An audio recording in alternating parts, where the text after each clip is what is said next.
Бисмиллахир-рахманир-рахим. Екінші жүз, Құран кәрім Әл-Бақара сүресі, 142 аят. Бисмиллахир-рахманир-рахим. Аса қамқор, ерекше мейірімді Аллахтың атымен бастаймын. Адамдардың кейбірі ақымақтары, оларды қарап тұрған қыбласына не нәрсе бұрды дейді Мұхаммед саллаллаху алейхи вассалам. Оларға шығыста, батыста Аллаға тән, ол қалағанын тура жолға салады де. Осылайша сендерді артық, кемсіз, орташа бір үммет қылдық. Адамдарға куә болуларың, сондай-ақ пайғамбардың сендерге куә болуы үшін қарап тұрған қыблаңда теріс бағынатын біреулерден пайғамбарға ілесетін кісілерді білуге істеген едік. Әрине бұл Алла тура жолға салғандардан басқаға қиынырақ.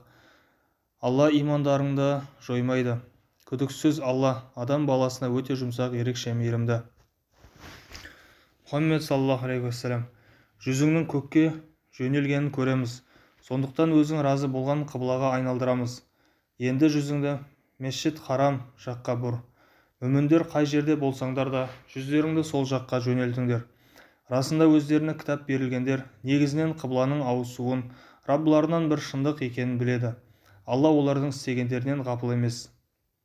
Мұхаммед саллаллаху алейхи вассалам, ол кітап берілгендерге әртүрлі мұғжизаны келтірсең де, олар сенің қыблаңа ілеспейді, қосылмайды. Ал сен де олардың қыбласына қосылушы емессің. Сондай-ақ оларда бір-біреулеріңнің қыблаларына ілеспейді. Өзіңе мұншалық мәлімет келгеннен кейін олардың ойларына еліктесең, әлбетте сен анық залымдардан боласың. Өздеріне кітап бергендеріміз Мұхаммед саллаллаху алейхи вассаламды ұлдарын танығандай таниды. Негізінен олардан бір тобы ғалымдары шындықты біле тұра жасырады. Мұхаммед саллаллаху алейхи вассалам, хақиқат Раббыңнан келген, сондықтан сірә күдіктенуші бола көрме. Әркімнің бір рет алатын қыбласы бар, сонда жақсылыққа жарысыңдар. Қайда болсаңдар да Алла барлығыңды бір араға жинайды. Күдіксіз Алла Тағаланың әр нәрсеге күші жетеді. Қайдан жолға шықсаң да жүзіңді Месжид Харам жаққа қарат. Өйткені ол Раббыңнан бір хақиқат. Аллах Тағала не істегендерінен ғафыл емес. Және қайдан жолға шықсаң да жүзіңді Месжид Харам жаққа қарат. Әй мүміндер, қайда болсаңдар да намазда жүздеріңді солай қаратыңдар. Адамдар үшін сендерге қарсы бір дәлел болмасын. Яһудилер, бұл Ибраим алейхиссаламның дінінде болса неге Қағба жаққа қарамады демесін. Бірақ олардың залымдары айта береді. Олардан қорықпаңдар. Сендерге нығметтерімді толықтауым және тура жолда болуларың үшін менен қорқыңдар. Іштеріңе өздеріңнен аяттарымды оқитын, сендерді тазартатын және сендерге Құранды әрі үкімдерін үйрететін, сондай-ақ білмегендеріңді үйрететін елші жібергеніміз сияқты. Мені еске алыңдар. Мен де сендерді еске аламын және маған шүкіршілік қылыңдар да қарсы болмаңдар. Әй мүміндер, сабыр және намазбен Алладан жәрдем тілеңдер. Күдіксіз Аллах Тағала сабыр етушілермен бірге. Алла жолында өлтірілгендерді, шахидтерді, олар өлі демеңдер, олар тірі, бірақ сендер сезіп біле алмайсыңдар. Әрине сендерді қауіп-қатер, ашаршылық және малдардан, жандардан, сондай-ақ өнімдерден кеміту арқылы сынаймыз. Мұхаммед саллаллаху алейхи вассалам, сондай жағдайларда сабыр етушілерді қуандыр. Қашан оларға бір қайғы жетсе, олар шын мәнінде біз Аллаға тәнбіз әрі оған қайтушымыз деді. Міне соларға Раббылары жақтан жарылқау және мәрхамат бар, әрі олар тура жолдағылар. Негізінде Сафа, Мәруа Алланың белгілерінен. Сонда кім хаж немесе омра орындаса, ол екеуінде тауап етудің оқасы жоқ. Кім артықша бір қайыр етсе, Алла шүкіршілікті қадірлаушы, толық білуші. Негізінен біз ап-ашық үкімдерді әрі тура жолдық кітапты адамдарға баян еткеннен кейін жасырғандар, соларға Алла лағнет етеді, әрі барлық лағнет етушілер лағнет етеді. Бірақ тәубе еткендер, жағдайларын түзелткендер және шындықты баян еткендер басқа. Міне солардың тәубесін қабыл етуші, ерекше мейірімдімін. Расында сондай қарсы келгендер және қарсы болған күйде өлгендер, міне соларға Алланың лағнеті әрі періштелердің және бір тұтас адамдардың лағнеті болады. Олар лағнетте мәңгі қалады. Олардан азап жеңілдетілмейді де оларға мұрса берілмейді. Тәңірлерің бірақ Тәңір, одан басқа ешбір Тәңір жоқ. Ол аса қамқор, ерекше мейірімді.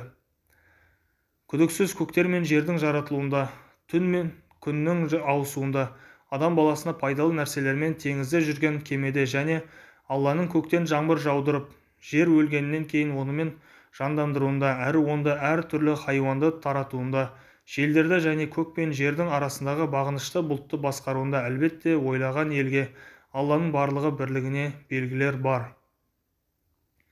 Адамдардың кейбіреулері Аллаға өзгені теңдес етеді де, олардың Алланы сүйгендей сүйеді, ал мүміндер Алланы тағы артық сүйеді.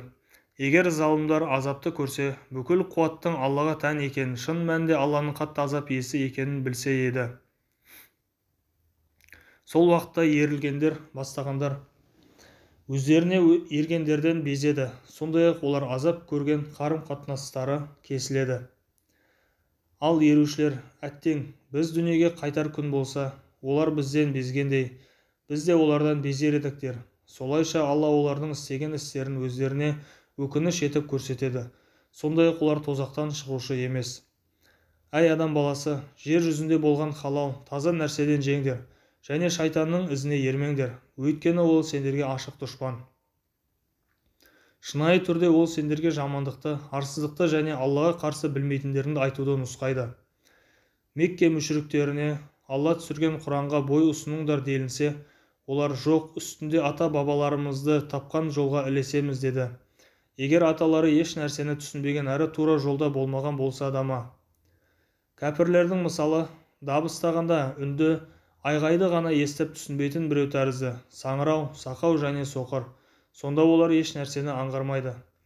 Әй мүміндер, ризықтандырғанымыздың жақсысынан жеңдер, әрі Аллаға шүкіршілік етіңдер, егер оған ғана құлшылық ететін болсаңдар. Шынайы түрде сендерге өлексені, арам өлген малды, қанды, доңыз етін және Алладан басқаның атымен бауыздалғанды арам қылды. Сонда кім мәжбүрленсе, қарсылық қылмаса, шектен шықпаса, оған кінә жоқ. Күдіксіз Алла өте жарылқаушы, ерекше мейірімді.